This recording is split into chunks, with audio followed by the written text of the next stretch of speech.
Там не поймут. Мы все встретились, конечно, в Ташкенте, а Бахтияра там встретил.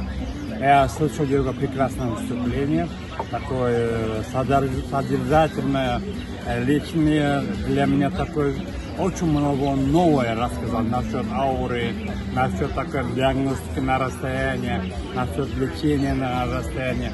Мне, конечно, очень понравился, и я хотел бы от него кое-чему учиться. Я планирую, конечно, это все. Что сделаем?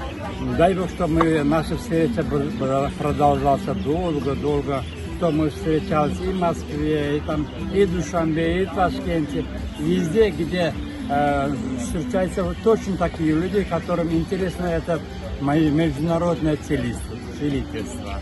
Я желаю удачи Бахтияру и всем людям, которые здесь сидят. Будьте счастливы. Ура!